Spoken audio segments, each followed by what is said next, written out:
Welcome back to the Grand Solar Minimum channel. Happy Friday to everybody. Today is August 31st, already the last day of August, and it was hot just like July. So let's go ahead and place bets now for the lower troposphere anomaly temperature from Roy Spencer. Anybody want to throw a guess out there, go ahead and give it to me in the chat, and I'll have Mari read off some of the numbers.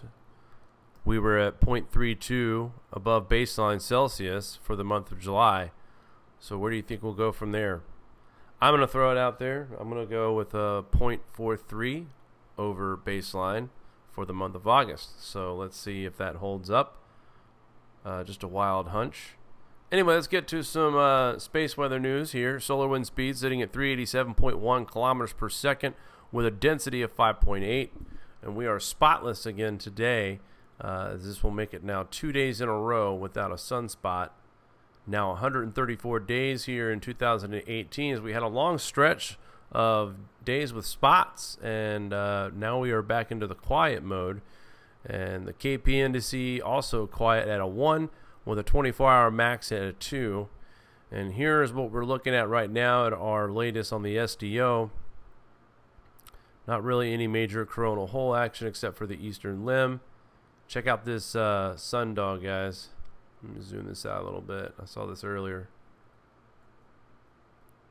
It's getting that time of year, and I always notice them more in the fall and the spring. Especially in the fall, we start seeing ones that are gorgeous like this. So, be exciting.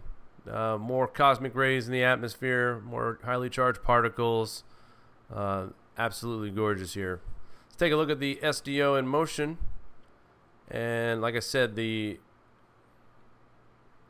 looks like the coronal hole that we're looking at right now on the eastern limb, it's a little bit wider than what it started out, and also there could be an active region coming around the bend as well. We will keep our eyes on that, but other than that, I hate to scroll up so fast, but things have been fairly quiet on the sun since we have seen our sunspots disappear. There is our solar proton flux, barely existence. KP indices very low after what we saw for a few days last week with the geomagnetic storms, which was caused by an opening in Earth's magnetosphere, allowing plasma to flow in and kind of just bounced around off the ionosphere for a while. For a couple days off and on. Surprise G3 down to a G2, back up to a, well, actually it went to G3 and then down G1, but back up to a G2 before settling at a G1 before the solar storm finally ended around late the 27th into the 28th. But right now all is calm. Our TSI reading for August 23rd, and we'll watch this output here because we're getting up upon where we saw the solar storms, a surprise one. So we'll have to take a look at those TSI readings. But for August 23rd of 2018, it's actually below the 0.7 value for once in a while. It's been a while since we've seen it below the 7 value. Right now it's 1360.669. So nothing huge. It's a very small drop, but it is a significant drop compared to what we've seen here in the last several weeks. And kind of rehashing some news from yesterday. We weren't on the air. I do apologize for that. But Midwest severe storms lead to widespread flooding. High water rescues leave 110,000 without power. I wanted to talk about this briefly. Well, not briefly, but read some of the story here. The worst hit was the region from central Wisconsin to eastern Iowa, where several tornadoes touched down. Strongest winds measured at Iowa City at 83 miles an hour. Over 110,000 customers in Michigan, Wisconsin, also in Iowa were left without power on the 28th, about 60,000. So an additional 113,000 altogether. Well, this is kind of confusing the way they put this together. It looks like total was 113,000. I'm not quite sure. These are the numbers. Oh, okay, sorry. So the numbers went down to 60,000 in Michigan the following day on the 28th. But on the 27th, we were looking at around 110,000 customers without power, I suppose, here. But several parts of the state have experienced torrential rainfalls in the past 2 weeks, with some areas receiving more than 14 inches of rain. This was according to Governor Scott Walker on August 29th. This has caused lake levels to rise in Dane County and push portions of the Kickapoo and Baraboo rivers to record levels. Numerous residents were rescued as life-threatening floods hit parts of the state southwest into August 28th. The floods were so destructive they forced Governor Walker to declare a state of emergency for several counties, including Fond du Lac, Juneau, La Crosse, Monroe, Vernon, and Washington. Some of these areas received nearly 12 inches of rain, AccuWeather meteorologist Isaac Longley had reported. It all began with rounds of heavy rain and thunderstorms roll in through the morning of August 27th. After a break in the rain during the afternoon, a line of violent thunderstorms erupted over southern Minnesota and advanced eastward into Wisconsin, the same area where heavy rain had fallen just earlier in the day. Wisconsin is at a threshold here, and they're actually forecasted by Wednesday of next week to receive another 3 to 5 inches of rain in certain parts of areas who are already underwater like this right now. And so, definitely keeping our eyes on the situation here in Wisconsin. And another thing to point out as well, some of these areas are tourist areas. They're known for some of these areas that are underwater right now have made attractions during holidays such as Memorial Day, 4th of July, and Labor Day. Some ice cream parlors, or some are famous for certain recipes and certain kinds of food, or just something that happens around these holidays. And a lot of these businesses are closing now because main bridges are shut down. You can't access certain towns, and everything's underwater. There's no way. Today's Friday, and I'm not trying to be negative, but the condition that we're in right now with Wisconsin and these areas here, there's no way they're going to have this cleaned up in time for travelers or vacationers to want to stop by through. They're underwater right now. They can't keep up with pumping the amount of water that's leaking into their basements now. A lot of folks are concerned about foundation issues on some of these older houses out here. So a lot to be concerned about, and this is relevant to solar minimums because of the increased amounts of cosmic rays in our atmosphere. So we have more particulates from the cosmic dust, cosmic rays, and then you have particulates from all of the forest fires that we're having. You factor in the pretty big volcano eruptions we've had lately, and then you factor all that in with you need particulates to create precipitation like this. The amounts that we're seeing right now are just, the Weather Channel is just acting like this is all normal. Today, some of these areas, York County received 3 to 6 inches of rain. And switch it over to Pennsylvania, here's another area to watch. Last year, they got some pretty decent floods. They got flooded pretty bad this past January, where we had the ice jam floods in Buffalo. Similar situation throughout Pennsylvania, and central Pennsylvania had flooded out really bad, actually. So this is not the first time that we've seen some extreme flooding here in Pennsylvania. I'll read a little bit of this, though. Route 30 is closed between the Wrightsville and Mount Zion Road exits from flash flooding caused by an estimated of 3 to 6 inches of rain that fell this afternoon. According to 511 PA, the National Weather Service, a flash flood warning was added to the Red Lion, New Freedom, and Dallastown until 8 p.m., is what the National Weather Service had tweeted.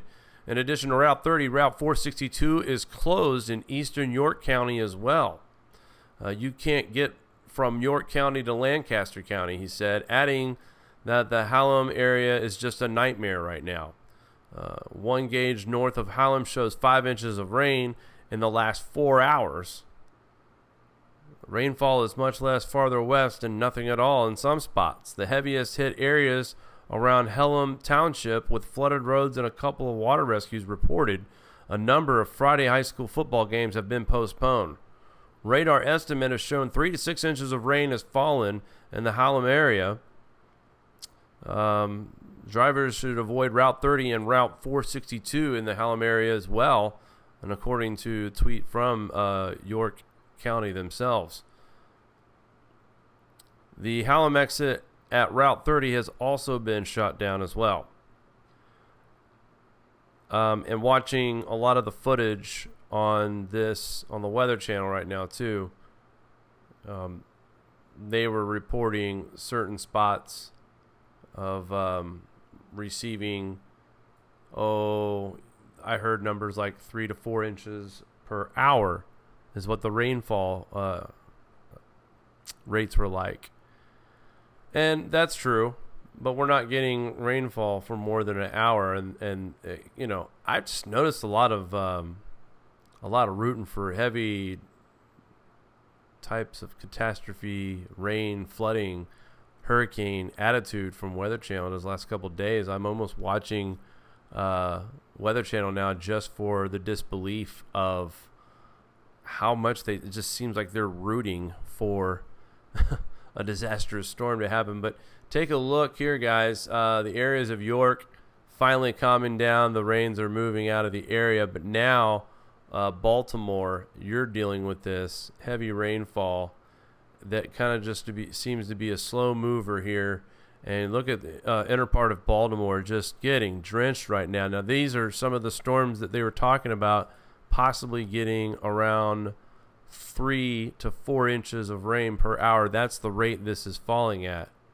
So just some pretty incredible stuff here for this part. And they've seen this kind of rain here. We've seen floods already in Baltimore earlier this year, and they're getting another round of very heavy rain. So we'll keep our eyes on this. But again, this just goes back to, you know, show you how more particulates in the atmosphere, and we already know that we are high with the CO2. The parts per million is at 411 parts per million. So there's no other explanation for why we're getting the amount of rain that we're getting right now. And, you know, if I sound like I'm like talking basic things that most of you already know about, there are some folks who are new to this channel, and I just like to reiterate certain examples of why we see these certain these outbursts of rain. I saw earlier today a total in New York. There were some areas in New York this year that were reporting the most rain they've seen in the month of August, and it was in the vicinity of up here upstate New York. And it was their number one August for rainfall, and it was right around 9.497, something like that.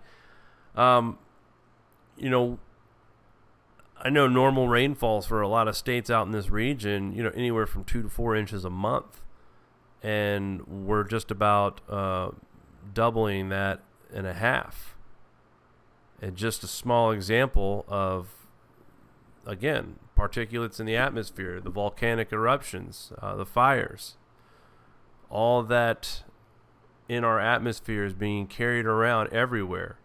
And I think that's the main reason we're seeing such historic flooding happening in certain localized areas here. And let's see what else I got here. All right, so I'll get into the Michael Mann thing here in a second. A few days ago, we had another ship of fools gets grounded in the Arctic ice, needs a rescue. All right. An 11-meter sailboat was crushed and sunk by Arctic ice in the Bella Strait on August 29, 2018. The vessel was attempting the Northwest Passage. The captain may have believed the propaganda about a free ice or ice-free Arctic in 2018. Coast Guard rescues 2 passengers from the sinking sailboat stranded on ice floe. Now, no injuries to the passengers have been reported. The Canadian Coast Guard rescued 2 passengers. That's what he just said. They're repeating it. Okay, so we reported on this a couple nights ago, actually, that Rob showed me an article that was talking about how pleasure craft should not be even attempting to be in these waters at this time. And here is an proof that is a real report. That is a real warning, and I hope we are smarter and start really heeding these warnings. This is the problem with AGW and their propaganda, and they call us fake news. Okay, this is hilarious. We just reported on this about 2 nights ago. Talked about how the Northwest Passage was not going to be something that pleasure craft were going to be able to sail through this year. And the same day that report comes out, I believe this is the same day that report came out, was on the 29th. See, the 20th of the 29th. But anyway, a boat sounds like it had no business being in that area, like it was warned not to be, but they ignored it and their ship sunk. And it had nothing to do with lack of ice.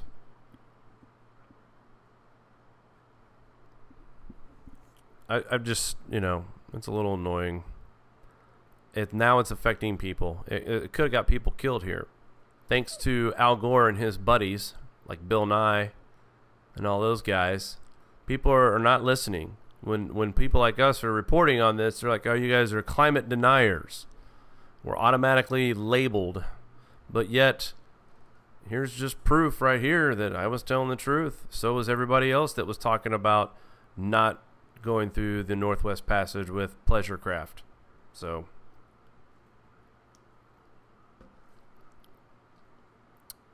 and here's another thing that kind of has me a little miffed, I guess. Samoan Prime Minister demands mental confinement for climate deniers. Again, that label. Prime Minister, let's just go ahead and nominate him Asshole of the Week.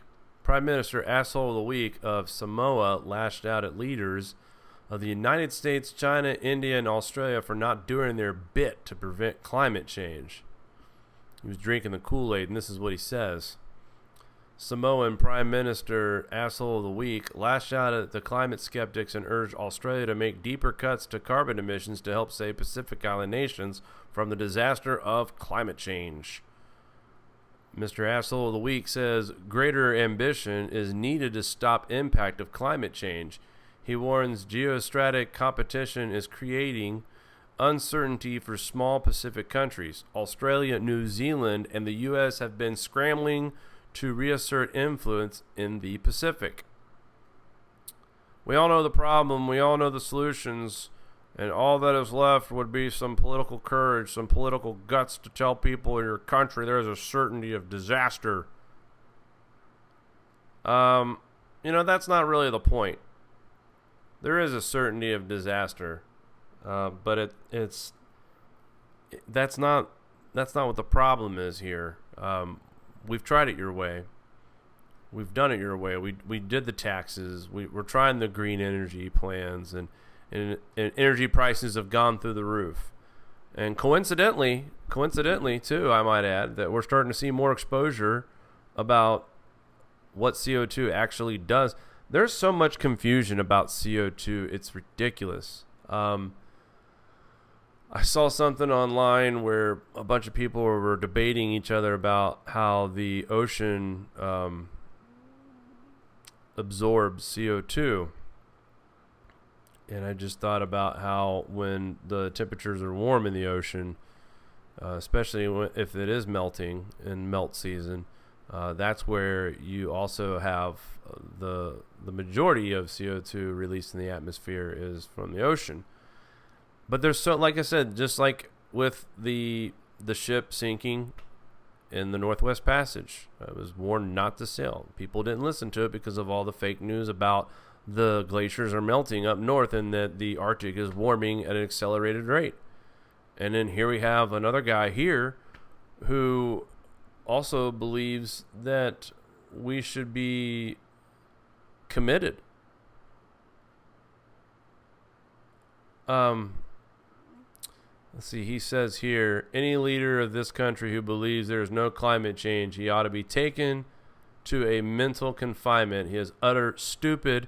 And I say the same thing for any leader here, Australia, who say there is no climate change. Nobody's saying there's no climate change. We're just saying that it is not the humans that are contributing to climate change the way these AGW people are saying.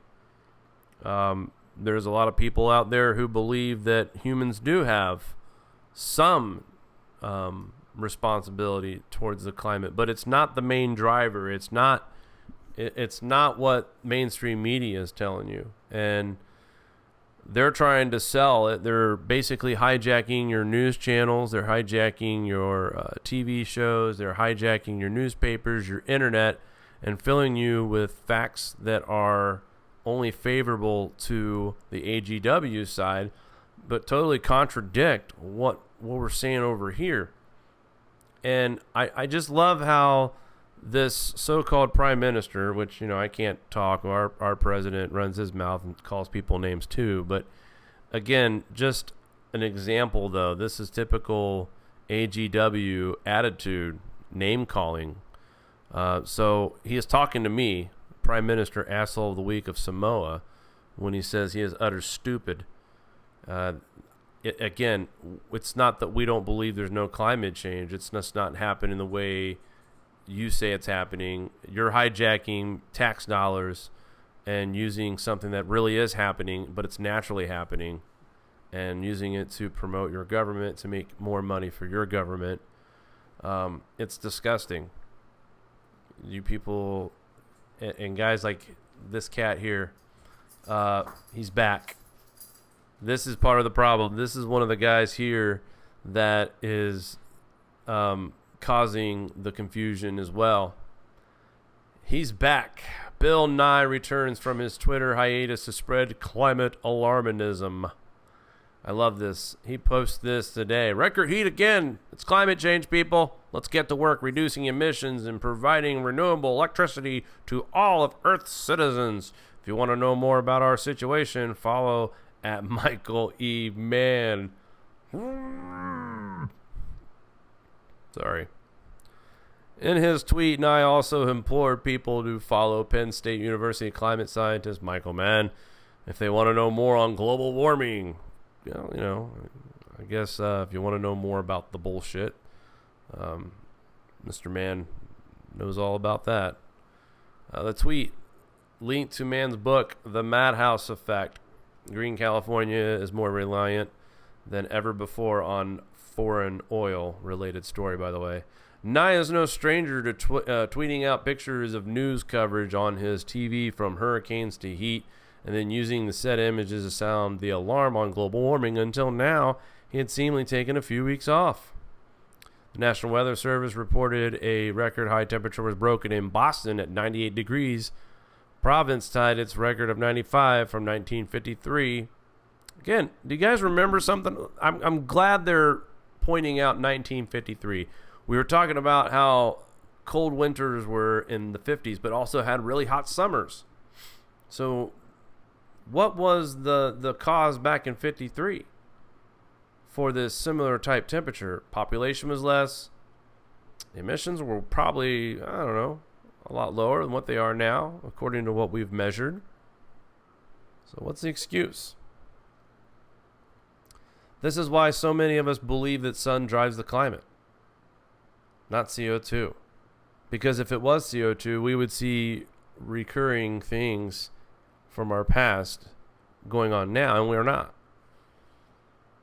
The warmest period of our planet's history was during the medieval warm period, where the parts per million was around 280, 270, something like that, parts per million CO2. And those are some of the most warmest times of our history of this planet. And here we are, almost double that. And, we're breaking records that are 30, 50 years old, but nothing unprecedented. We've seen this in the 50s. We've seen this in the 70s. I think we've seen it in the 80s, too. Remember hot summers and cold winters. But, I love how it's the climate denier. First we get labeled, we're climate deniers. And we're following guys like this. I mean, he's a shill. He's a shill, and he's hijacked our media. Frickin' shill. Yeah, I wanted to read this article to you as well. Fake climate news from Reuters. This is interesting. I talked about this briefly. This is Roy Spencer here talking about that he spoke at the Heartland's America First Energy Conference held in New Orleans on Tuesday, August 7th, 2018. A young Reuters reporter was there who asked me, talking about Roy Spencer, before I spoke to tell him what I was going to say. I simply replied, "Why don't you just come and listen to my talk and find out?" Oh, that means that reporter actually had to go in and do his job, or just follow some regurgitated narrative that's already been given to him before he even got here. Okay. Anyway, so the result was a news story with this headline: Sea level rise overblown, solar energy, dumb climate change deniers tell forum. Dumb. Forget about me. Mr. Spencer he's referring to Mr. Spencer as dumb. Wow. Okay. Climate change deniers, really? This is what passes for responsible journalism today? As readers here know, I don't deny climate change. I doubt any in attendance deny climate change, just like us here.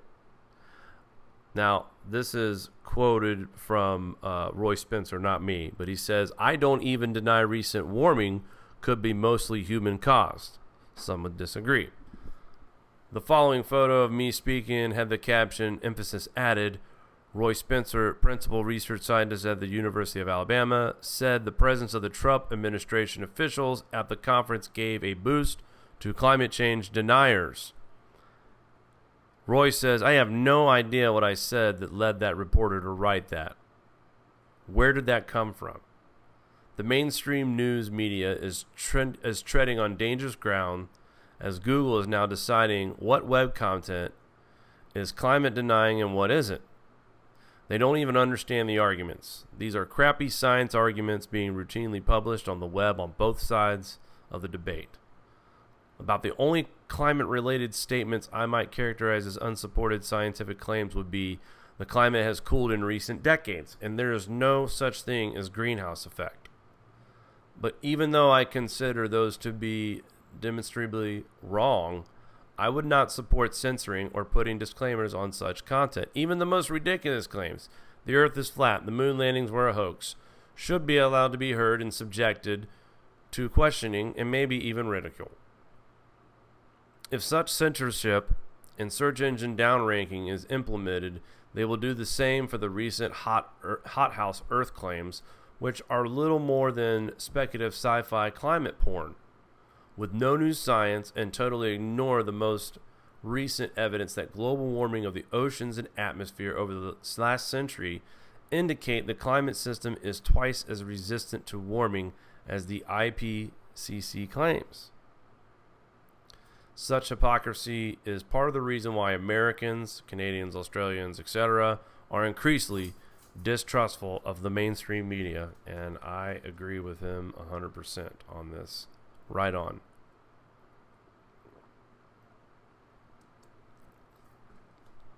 Again, Roy is probably like the most neutral of all of the scientists that work with the climate. Here's his work right here with, this is July's numbers. I kind of opened up the show talking. I do. I look forward to this graph every month. And do I expect a rise? Absolutely. I'm being honest. But this ain't going to stop the declination of it. As I believe mid through September, we start seeing more fall-like temperatures start to filter in, and everything gets its act together like a normal fall, and then, bam, we get cold. We're going to see this number drop. Absolutely. Through the winter of 18 and 19. Possibly seeing it closer to baseline by February or March this year. Possibly. I'm not saying for sure, but if it gets as cold as a lot of people think it will, it's got a good chance. And there's so many variables that go into that. I'm not trying to act like I understand everything that Mr. Spencer is presenting there. I'm just trying to show the obvious, pointing out the obvious numbers that he's coming up with. And we'll talk a little bit about this as well. You've heard of the third degree. Now you can have the man degree. From the I'm going to need a barf bag department, Dr. Michael Mann comes up with his own degree program. That's right, folks. Climate scientists is a field devoted to the study of Earth's climate in the past, present, and future. Understanding Earth's future climate is vital. And in response, Penn State has established a new dual-title doctoral program in climate science. This kind of reminds me of... I had a small conversation with a coworker about new research in CO2 and what's happening. It's not warming, it's cooling, that kind of stuff. And I was reminded really fast by her how much she loves her college education in weather that she had received when she went to college. And that was a clear signal that, look, I know what they're saying is the truth because that's what we learned in our textbooks, and I get that. I'm not saying that people that go to college for this are stupid. I'm not saying that at all. This is the information that's been fed to them. I get it. But that doesn't mean it's the holy grail. It doesn't mean it's the all said because they learned this in their classroom textbook. There's a lot of things that are taught that aren't talked about. That are not associated with what's happening to the climate right now. It's just, watching the Weather Channel sometimes, it is a good reminder of how different things are when you believe in man-made global warming, or the fact that, or if you believe the Earth is continuing to warm. Let's forget about man-made global warming. All right, let's throw that out of the equation. These people honestly believe that Earth is heading to a much higher temperature right now. That Earth is continuing to grow in that temperature size. That we're going to get hotter in the future. It's going to continue to get hotter and hotter and hotter and hotter. So forget about global warming, man-made or not. These people are really pushing that whole idea of... It's going to continue to warm for the next several years. So, and the folks that follow this side of the science also know that that's not true because of what our past has told us about solar minimums, and just recently witnessing one as recent as 08, 09, 2010. We're going through that right. It is starting right now at 2018-19 winter. That's the crazy part. And I always emphasize that we're only just in the beginning. And I know people are tired of hearing that, but it's the truth. This is not an overnight situation. And the crazy part is, as I'm watching sinkholes open up all over Earth, flooding everywhere in the United States and across the globe, I keep hearing that the worst is yet to come. It's only going to get worse before it gets better. And so I think that's why it's important that people do get educated about why weather happens, what's really going on. That way you have a firm understanding of your climate and a firm understanding on where to grow, how to grow, when to grow. For channels like, Radical Gardener. If you guys want any kind of reference on growing anything in a garden, along with Hendrik from the Danish Grand Solar Minimum, but you have Miss Radical Gardener, who does an excellent job and has a very, very well put together garden in her backyard. So, but it's important that you kind of follow things like that right now while you can. Absorb all the information that you can. And I love it when people deny Grand Solar Minimum or Solar Minimum period. People who are so naive and caught up in other topics that don't exist, period. my favorite one is when there's apparently, this might make you guys chuckle, there's no peer-reviewed work for cosmic rays and CO2 not warming the planet, that it cools. There's no peer-reviewed work on that. There's no peer-reviewed work on cloud nucleation. And that's what I hear a lot of times from these people who disagree with this topic, is that they say there's no real research on it. And I can't help but think about all the links that we have available on our website, thegrandsolarminimum.com. One of my favorite links on this website here is, let me see, cooling papers. So I like this one a lot. This is No Trick Zone, and it takes me right to all the links for paper after paper that's been peer reviewed, that talks about solar TSI, that talks about minimums, that talks about cooling, that talks about cloud nucleation. I mean, the problem is, there's his Arcova paper. Big fan here. The problem is that these AGW people don't want to take the time to go through this and look at the new research that's being done right now, and look at what we're finding out about cosmic rays and the connection between the climate and the sun and the clouds, the low-level clouds that we get during solar minimums. Guys, we're seeing these awesome pictures all over the world of these shelf clouds. They had one today in France. It was scary as shit, but at the same time beautiful. Very low-level clouds. I've seen images of low-level clouds where it looks like the clouds are reaching down and touching the ground. That has everything to do with solar minimum, and those are very common as far as low-level clouds. That's what you expect during solar minimum. Here's a nice little graph that breaks down what we're actually expecting to happen in the years to come. This is a great graph here to reference people on the type of cooling that we're going to get in the near future and how much TSI actually will drop. I mean, it's clear to see from the 1980 solar cycle, the peak, the declination of it. Is there a chance we get a hiccup right here? No. We are in the unknown, but look at what even this chart here shows, almost a flat line from 2030 to almost mid 2035, and then a very weak, if any, maximum cycle. And then look at this, after 2040, I mean, it's like a flat line. This is what this paper had come up with.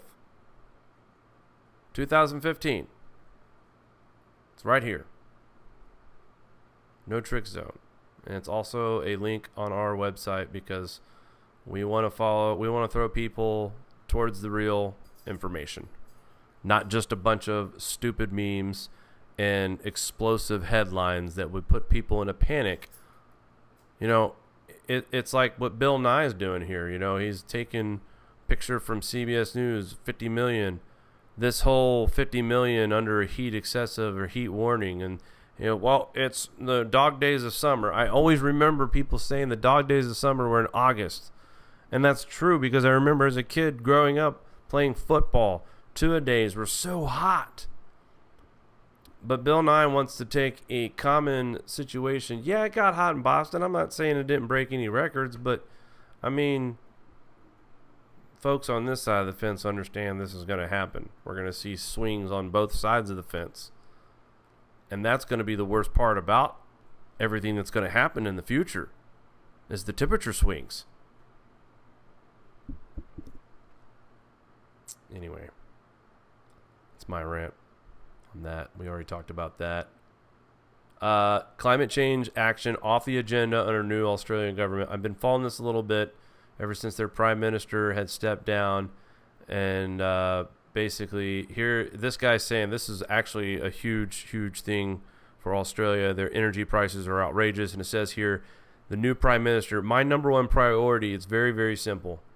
Mr. Taylor said in a speech on Thursday, it is to reduce power prices and to do this while we keep the lights on. So it's very touchy over there. It's very expensive.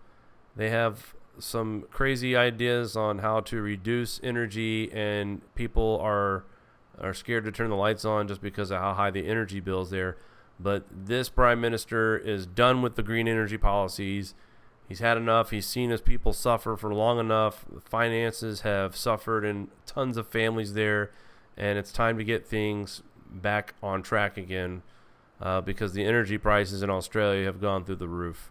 And, they've made certain strides here in cutting back in their emissions. And like I said earlier in the year, how the Paris Treaty Accord, the numbers were out, and a lot of the countries that met their Paris Accord treaties, their targets, once they reached those, CO2 and temperature still was up 1.3%, and that's even going up according to the plan. That should be another indication that you can reduce all you want, and they got the wrong answer that they were looking for after reduction. They were expecting things to drop, and it went up. So it's good to see that Australia might see some relief in their energy prices, just like they're doing here. But going back to what Mr. Spencer was talking about, how the Reuters had just coined in a phrase that Spencer didn't say, even though it is kind of the truth that the Trump administration is relaxing a lot of regulations that do not go for climate change believers, or I'm sorry, global warming, I should say. And here's just another example of fake news that could be confused by just the average Joe who's just reading articles. And it says here, environmentally friendly products are being introduced each day in the market, yet we fail to protect the environment. Global warming is at a rise. People are dying of heat strokes. Glaciers are melting. There's your first big lie. Bringing floods and natural calamities to many regions across the world. The duration of summer season is increasing year after year. This time, the temperature in the hilly areas where people used to go for vacations to avoid the heat have recorded relatively highest of the temperatures. It is collective duty of all individuals to protect the environment, resources, and wildlife. A survey report says that by 2025, Pakistan will run out of fresh drinking water, but Pakistanians are not taking the threat seriously. Pollution is increasing. Methods of garbage dumping are inefficient. Cosmic rays are causing incurable diseases. There's another lie. They're not causing any incurable disease. Countries all over the world are running short of valuable natural resources. I will say this, cosmic rays aren't helping health conditions, but this opinion letter here, published in the Express Tribune on August 29th, this guy here is really pushing that fear porn pedal all the way down.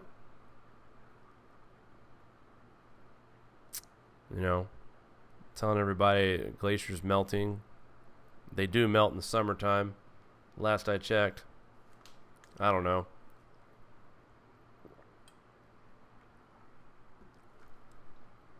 But there's a lot of ignorance out there in the media. And yet, we see reports, just like we saw today, we should be confined mentally. Put up in a loony bin somewhere because we don't believe in climate change. Nobody ever said that. There is total belief that our climate is changing. But the way the government of the world is doing it is they're turning it into a cash opportunity. Except some of these leaders across the world now are starting to wake up and smell coffee. They saw that even when they went along with this whole green policy and tried to cut back on emissions and still seeing things go in the up direction even after reducing their use, now they're starting to see that the new research is true. Taking a look at our weather tonight, and I'm going to refresh this and see if we've got any updates here in the Baltimore area. And it is still raining pretty heavy just south of Bel Air. We're watching this area because these are the regions where we think we're going to see the 3 to 5 inches of rain per hour, as the Weather Channel wanted to put it. But we know these won't last for an hour, but this is pretty heavy rain. Baltimore still getting heavy rain. It's finally starting to die out in Baltimore, but if you guys remember the top of the broadcast, it's been almost heavy rain in Baltimore for the past 45 minutes. So I'm sure there are some flooding concerns right now, and thankfully in York, you guys are starting to see the moisture wind down just a little bit. Hopefully, you guys can get a few dry days, but I do know there's more rain to return in the forecast.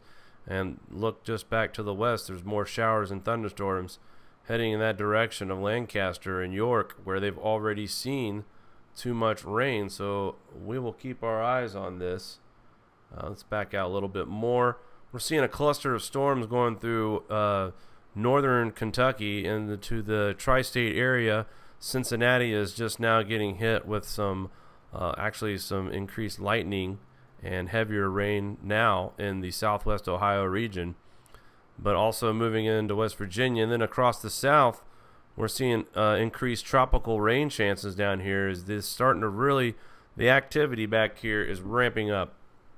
And that's kind of what's leading me to my last part of this broadcast tonight. We look across Kansas, southern Kansas. You got some showers and thunderstorms hitting Garden City. And in North Platte, north of you, we're looking at some heavy rain in Nebraska, showers in Colorado, New Mexico, and the rest of us are just peachy. But I wanted to touch base real quick with the hurricanes. I've seen a lot of YouTube videos really hyping up the situation. And there's nothing wrong with awareness at all, period.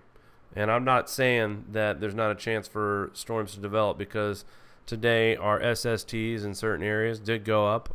East Tropical Atlantic went up a little bit from baseline basically to 0.116. So again, they're above baseline for the second time in the last 10 days. So there is improving temperatures that we're getting in the East Atlantic. But then you look at the Nino, it's up and down. It's starting to go back on the downtrend. It was as low as 0.5. The value. We're almost baseline with the El Nino region 3-4, and then the North Atlantic. To me, that's a significant spike, considering that the last 3 days it was baby steps of declining the temperature, and today it jumps back almost to a negative 0.5 even. So there are some signs that show that we are slightly warming a little bit, but just like this storm right here, this one's getting the most attention. Because of how impressive it looks on radar. But folks, this is going to go into the middle of the Atlantic and kind of stall out. It's going to hang around for a while, but it's not going to hit anybody on the east coast or the northeast unless we have some kind of huge pattern change.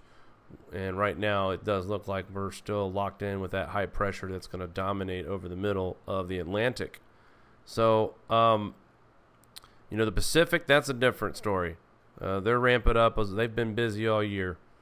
But as far as the Atlantic, I'm just not seeing it. The only thing that I think that we have a shot at a real shot at seeing development is definitely the system in the Gulf. But over here towards Africa, we see a nice rotation being built up here of moisture. But also we've got to contend that with dust that's being blown off. There's much drier air that's trying to filter in south of where this wave is coming off of Africa now.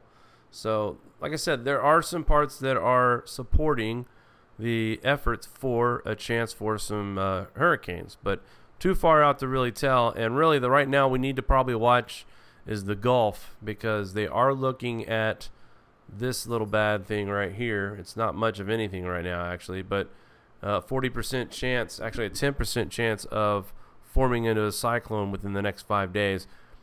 This is going to be one of those things that will develop and develop quickly. So I don't think, it's probably still a good idea to raise the awareness, because I can see this compared to the last graph that we were just looking at with moisture. I can definitely see a very intense rapidification rapid intensification. Let's go with that one, on this storm happening in the Gulf in the next 5 days. So that's one that we probably should keep our eyes on. But I'm not going to hold my breath for these Atlantic storms that are coming off the coast of Africa to hold anything together. But we'll see. I'm not a meteorologist nor a climatologist or anything like that. I just follow reports and advice and watch patterns myself. So these are just my humble guesses, I guess I should say. So I guess with that said, I'd like to check in tonight with our producer, Mari, and see how everybody is doing tonight. Did anybody throw out any guesses about the Roy Spencer temperatures? Yes, Jake. What was your guess again? My guess was a plus 0.43 Celsius. Oh, my God. And I'm the reverse. I went 3-4. But people are saying I chose the Price is Right method of choosing the numbers. You took $1. You're the one that did it $1. Gotcha. Anyway. All right. So we got Starman with 0.36. Okay. We got Roberto with 0.28. Ooh, a big drop. Very bold.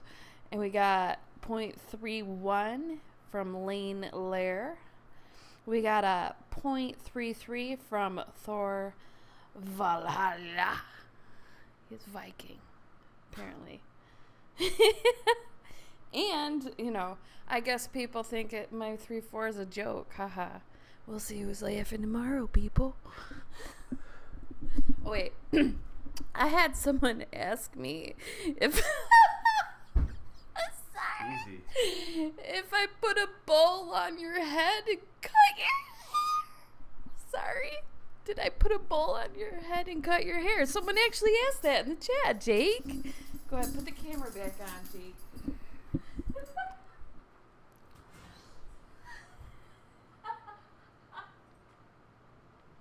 Okay. No, but thanks.